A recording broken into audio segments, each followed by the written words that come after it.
87% of what you learn comes through the eye, 7 comes through the ear. But you have to learn it through the perceptive field. It has no eyes and it has no ears. You have to put it in there so it becomes an automatic action. Mike Austin is right. To truly play the game of golf, everything you've learned here must become an automatic action or a patterned reflex. But with practice, you'll achieve the proper muscle memory. It will become second nature. Your swing, like Mike Austin and Mike Dunaway's, can become a marvel of efficiency, power, and accuracy.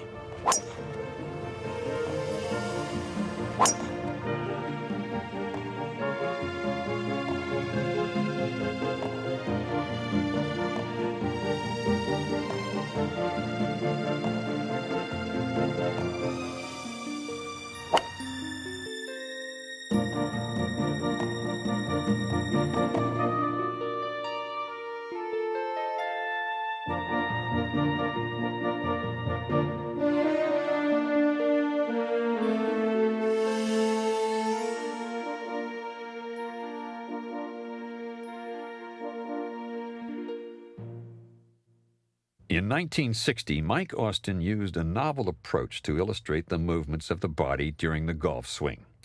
This rare footage presents a more detailed analysis of Austin's secrets for hitting long and straight. Ladies and gentlemen, Mike Austin. Mike, what's the purpose of the costume you're wearing?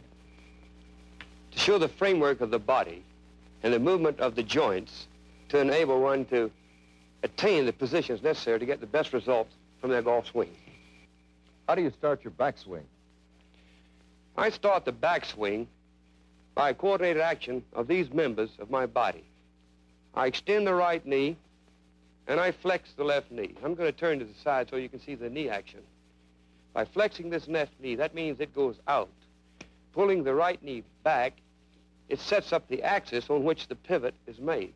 While I'm doing this, I rotate the left shoulder simultaneously underneath the chin, between the neck and the ball, so that it's turned about 90 degrees.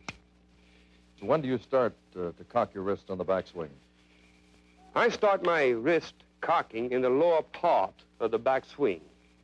In other words, as I shift my weight here, my arms are moving with the shift of weight and the rotation of my shoulders, and I exert a pressure with the heel of the left hand and the index finger of the right hand just as I pass the right foot, which you will see the hand starting to bend here.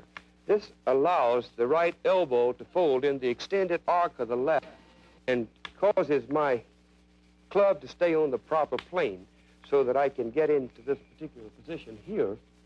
To sum up the backswing, could you show us on the skeleton the particular positions of each part of the body and each movement of the backswing? Well, by extending the right knee,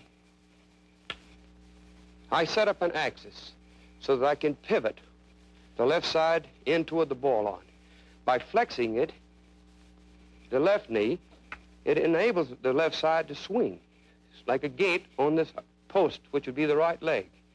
Now, when I get to the top of the backswing, you'll see that this right knee is flexed out like this. It gives me a big base to establish a balance with.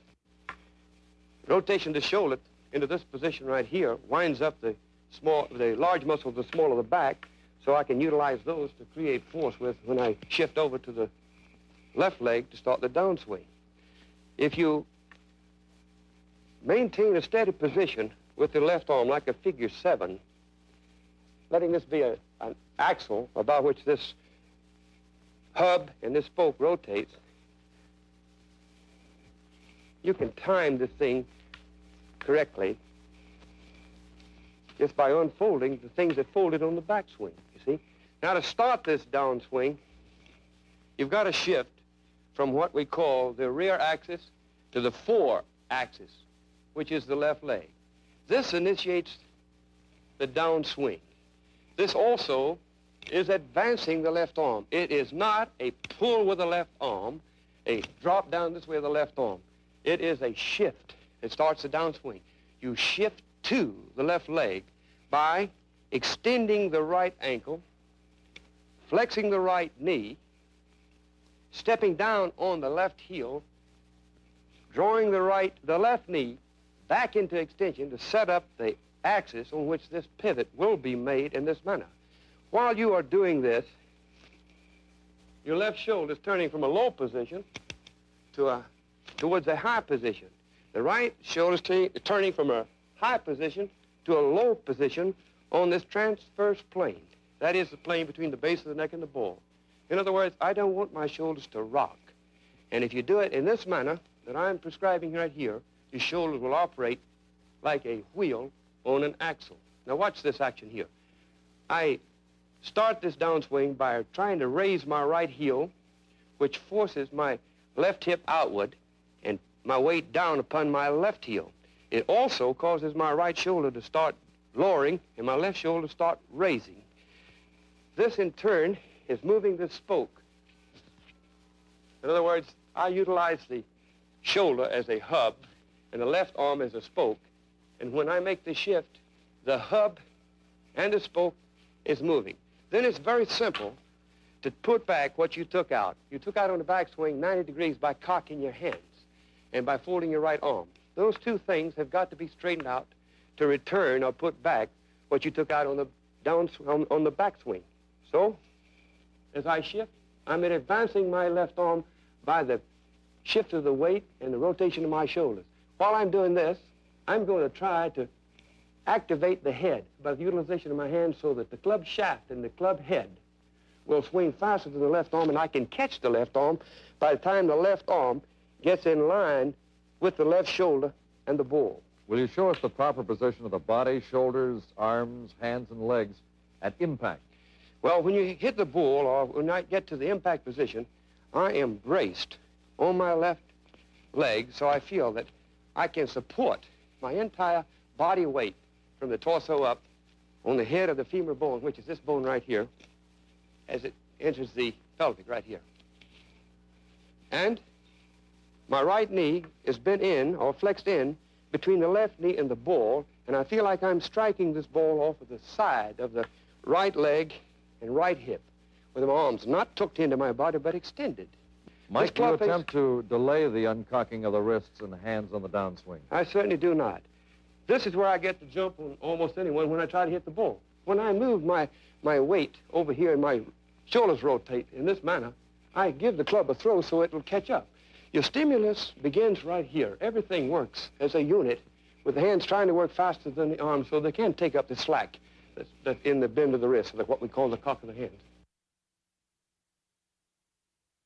Step and throw. Step and throw. Don't pull. Don't drop the left shoulder. Throw. What you've just seen of this golf swing is kind of leading you into the science which I'm trying to advocate on this particular program. That is kinesiology, which is the analyzation of the muscle movement and the utilization of the proper movements of the joints in making the golf swing.